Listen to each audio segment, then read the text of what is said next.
जय माता की जय, परमपिता परमेश्वर गुरु पीरों की जय हो, नवनाथों की जय हो, 84 सिद्धों की जय, नागा निर्वाणियों की जय हो। आज एक छोटा सा प्रसंग लेके आया हूँ कि संसार में कई प्रकार की जीवात्माएं हैं।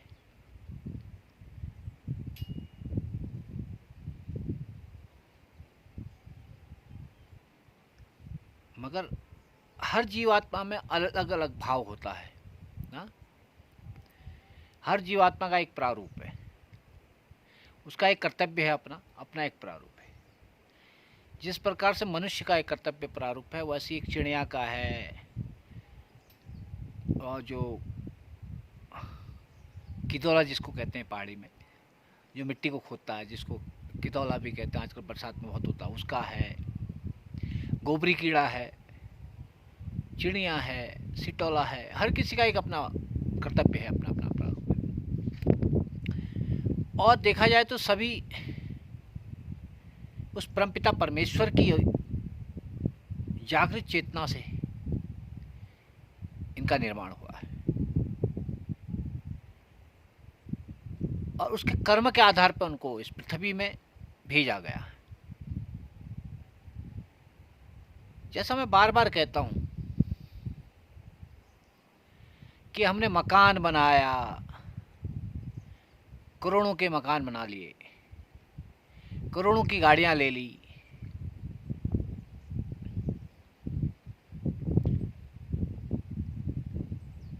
प्यार कर लिया, शादी कर ली, बच्चे हो गए, फिर हम बच्चों के प्रति कि इनके लिए करना है, इनके लिए करना है, फिर नाती हो गए तो उनके लिए करना है, उनके लिए करना है। ये अमूमन आम बात कह रहा हूँ कि इस संसार में जो चलती है, जो लोग इस संसार में इन्हीं पर रात दिन लगे रहते हैं। पहले अपने के लिए कोई नहीं जी पाता। जाना एक दिन सबको है, इस धरा से सबको जाना है, फिर वापस लौट के भी आना है कर्म के आधार पर। तो मनुष्य ने कभी सोचा, मेरे हिसाब से कोई सोच भी नहीं पाता कि मैं इस धरा पे क्यों आया, परमपिता परमेश्वर ने मेरे को क्यों भेजा, क्यों बनाया, मेरा कर्तव्य क्या है, मुझे क्या करना चाहिए। कुछ पल मैं अपने लिए भी जीऊं, क्योंकि मेरा ये मानना है हर एक इंसान का अपना एक समय है, अपना एक कर्तव्य है, और अपने उसके कर्म है। और अपने कर्मों को अच्छा करेगा तो अच्छा मिलेगा, बुरा करेगा तो बुरा मिलेगा। अगर हम ये माने कि इस ब्रह्मांड से हमारी उत्पत्ति हुई है, 5 भाग हमारे जो शरीर के हैं, पंच तत्व, वापस वो पंच तत्व मिट्टी से अग्नि, मिट्टी से जल, जल से अग्नि, वायु और ब्रह्मांड में विलीन हो जाती है, वापस उसी में चला जाती है। जब हमें पता है कि वापस हमें जाना है, और इस शरीर के द्वारा और इस शरीर को चलाने वाली जो बुद्धि है,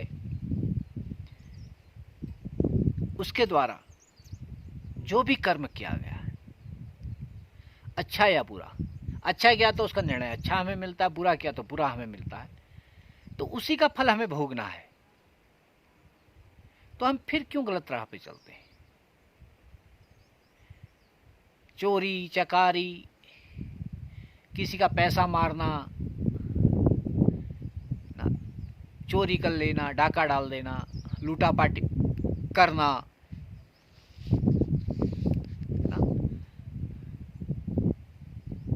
झूठ बोलना। देखो, जीवन यापन के लिए सब कुछ है। मेरा ये मानना है कि 2 रोटी कहीं भी मिल जाती है, आप कितनी मेहनत करोगे ना, तो 2 रोटी, शरीर को 2-4 रोटी से ज़्यादा नहीं चाहिए, और उतना मिल जाता है। जब हम सवेरे उठते हैं तो भूखे जरूर उठते हैं, मगर दिन भर की व्यवस्था परमपिता परमेश्वर कर रखता है।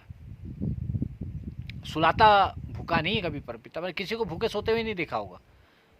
अगर वो कर्महीन है, नहीं खा पा रहा तो बात अलग है, नहीं तो आप कहीं भी चले जाए। एक कीड़ा जो होता है ना, वो भी भूखा नहीं सोता, मनुष्य तो छोड़िए। उसको किसी ना किसी रूप में कोई एक बिस्किट भी देगा, एक चाय पिला देगा या कुछ कर देगा, कुछ ना कुछ तो उसको मिल ही जाता है ना। और जो ये कहता है कि मैंने 4 दिन से नहीं खाया, वो सबसे बड़ा झूठा है, आलसी है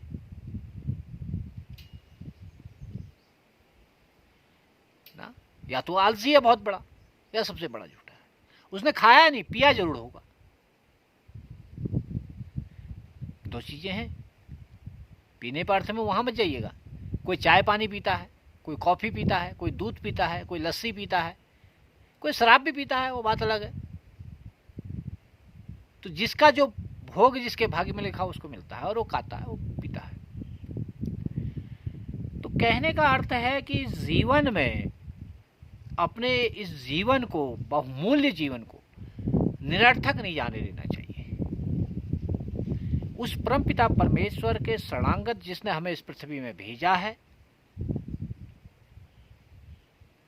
जितना हो सके, जितना भी हो सके, उसके निमित्त निरंतर थोड़ा जप जरूर करना चाहिए। मेरा ये अपना मानना है पर्सनली। और जितना हम जप करते हैं, जितना हम नाम जप करते हैं, जप करने के कई तरीके हो सकते हैं। कोई ऊंचा जप करता है, कोई मीमांसु करता है ना। तो वो कौन कैसे करता है उस पर डिपेंड करता है। उनके गुरु ने उनको क्या बताया है, उस तरीके से वो करते हैं, मगर फल मिलता है। परमपिता परमेश्वर की शरणागत जाने से हमें कई प्रकार का फल मिलता है, मिलता जरूर है। जाके देखिए, उसके होके देखिए, अबोध बालक बन के देखिए, और शरणागत होके देखिए, तो आपको मिलेगा जरूर। जो ये कहते हैं ना कि हमें कुछ नहीं मिला, और वो एकांत में बैठ के कभी आत्म मंथन करें कि उन्हें क्या मिला क्या नहीं मिला, उनके क्वेश्चन का आंसर उनको स्वयं ही मिल जाएगा। मगर उनकी आकांक्षाएं कुछ इतनी होती हैं, घर में बैठे बैठे वो अरबपति बन जाए तो नहीं बनेंगे। अगर किसी पड़ोसी की आई हुई गाड़ी को देख के वो जलते हैं कि ऐसी गाड़ी मेरी भी आ जाए, तो नहीं बने। अब वो देखो कि पड़ोसी की गाड़ी आई कैसे, उसने कितनी मेहनत करी, अच्छा काम कितना किया, बुरा काम कितना, या कुछ भी किया, वो गाड़ी लाया कैसे, वो देखो। अगर तुम भी कर सकते हो तो तुम्हारे पास भी आ जाएगी, मगर बैठ करके ख्वाब देखने से नहीं आएगी। ये ध्यान रखना, कर्म करना पड़ेगा। इसलिए कर्म भूमि है। मैं कहता हूँ, बार बार कहता हूँ, जैसे ये मातृभूमि है, मृत्युलोक है, कर्म भूमि है। यहाँ इस मृत्युलोक में जो भी आएगा उसको ये शरीर यहाँ छोड़ना ही पड़ेगा। अगर वो इस मृत्युलोक से पार जाएगा, दोबारा इधर मृत्युलोक में आना चाहेगा, तो इस शरीर को उसका परित्याग करना ही पड़ेगा। अगर वो इसी मृत्युलोक में रहना चाहता है,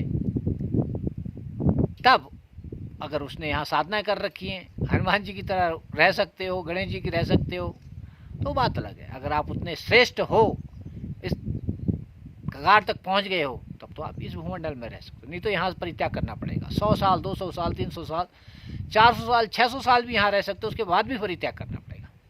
देवरा बाबा बहुत साल रहे ना। कई ऐसे साधु हैं, सन्यासी हैं हिमालय में या अब साउथ में, जो बड़े 300 साल 400 साल भी जिए हैं। 150 साल तो आम ही बात है। तो शरीर उनको भी छोड़ना पड़ा। ये मत सोचिए कि, क्योंकि ये मृत्युलोक है, मृत्युलोक में मृत्यु होनी निश्चित है, उसके बाद जाना पड़ेगा। आपने कर्म कैसा करता है डिपेंड करता है। और मेरा मानना है, इस भूमंडल में रह करके माँ पार्वती और भोलेनाथ को भजना चाहिए, क्योंकि धरती माँ ही माँ पार्वती है। भोलेनाथ हमेशा इस भूमंडल पर रहते हैं, वो कहीं नहीं जाते, क्योंकि जहाँ माँ होगी वहाँ पिता होंगे, जहाँ पिता होंगे वहाँ माँ होगी। तो जहाँ धरती है, धरती माँ है, जिसको हम माँ पार्वती का प्रारूप भी मानते हैं, धरती पुत्री कहते हैं, माँ सीता भी उसमें आती है। तो भोलेनाथ हमेशा ही यहीं भूमंडल पर रहते हैं। तो हम प्रत्यक्ष की पूजा जितनी करेंगे ना, उतनी ऊर्जा हमें जल्दी मिलेगी। इसलिए आप देखते होंगे सन्यासी भोलेनाथ को पूछता, इसलिए उसको मिलता भी है। जो मन से पूछता है ना, तो मिलता है। तो मन से पूछिए, देखिए आपको मिलता है या नहीं मिलता। आपको जो चाहिए वो मिलेगा प्रकृति से। अब डिपेंड करता है कि आप क्या लेना चाहते हैं। ठीक है, आप करके देखिए और लगन से कीजिए, मन से कीजिए। जिस दिन मिल जाए तो लाइक शेयर कमेंट जरूर कीजिएगा। ठीक है, जय माता की, सदा खुशी रहो, जय माता की।